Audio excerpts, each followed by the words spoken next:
I'm no Elliot Rudner, but...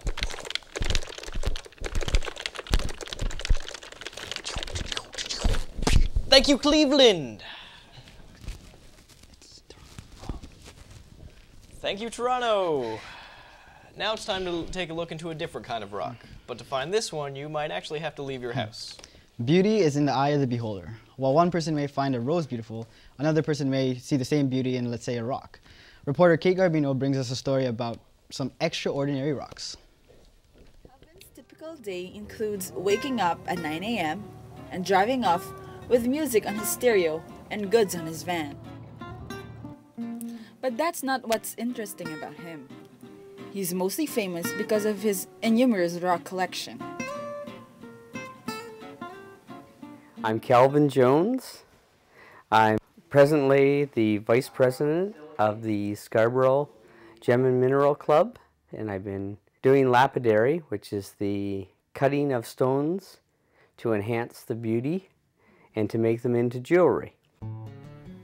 Rocks in his collection comes in different form of shapes and sizes.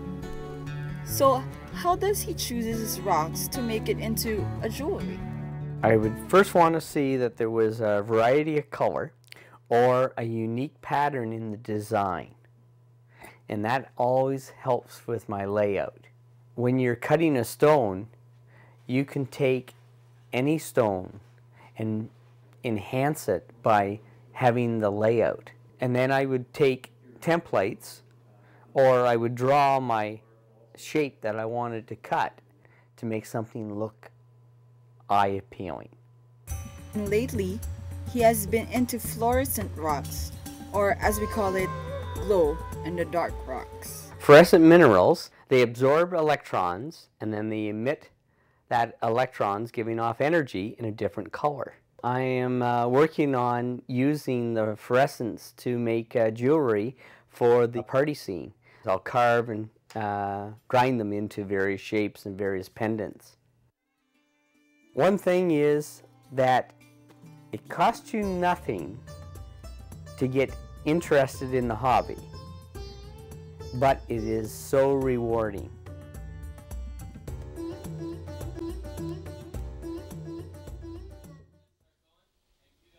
Welcome back. I don't know about you, but I've never seen anything like that before. I bet we'll be seeing a lot of those in the future.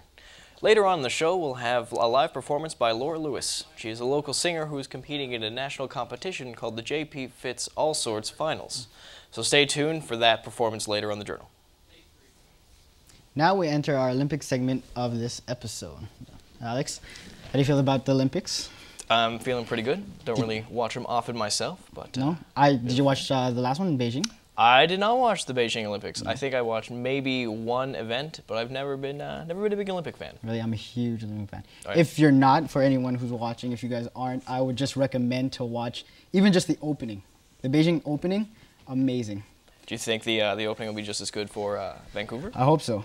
It's our country. So, but they probably use, if you watched it, they probably use like $1 gajillion. Yeah. Specifically, $1 gajillion. Yeah. Wow, that is a large number. It is, isn't it? All right, well, let's start getting into our Olympic segment. We'll be taking a look at two amazing athletes. 22-year-old Crispin Duenas, a young and gifted archer, who is also a current Olympian. He's going to take us on his journey of becoming a successful archer.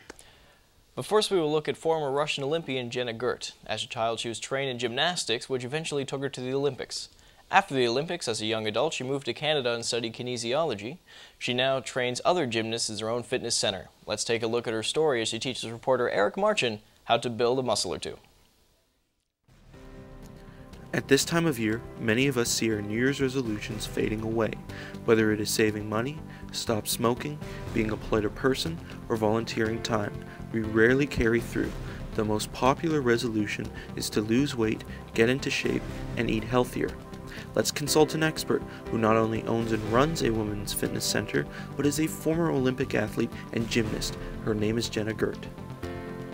I'm going to ask Jenna for some personal advice. I'm a 20-year-old college student and need to get into shape and start living a healthier lifestyle. Let's see what she recommends for me. Do this on a regular basis. At least come in the gym 3 times a week. Eat properly, because losing the weight, it's not only about the exercises, it's about the eating properly. 80% of the weight loss we get from the nutrition and only 20% from exercising, right? And it can be fitness without the good nutrition, because you can work hard as hard as you can, and then you can come home and eat a lot. It doesn't work this way, right? Working hard, it doesn't mean you're gonna lose weight. It should be everything in a complex: nutrition, fitness, daily activities. Working out is only part of the strategy. Eating healthy with proper sleep is a big part of improving your wellness. Let's see what Jenna has to say about food for college students. Definitely you have to avoid junk food. You have to eat at least 5-6 times per day, small meals every 3-4 hours. You shouldn't feel hungry. To keep your metabolism working, right, you have to eat everything: protein, carbohydrates, and fat, but the good fat. Everything you can get from fruits and vegetables, whole grains, meat, lots of water. You have to drink at least 2 to 3 liters water per day. Well, I learned a lot about health and fitness today from one of the best gym trainers in the Durham region. I'm Eric Marchand reporting for the Journal. Now back to Alex and Kevin in the studio.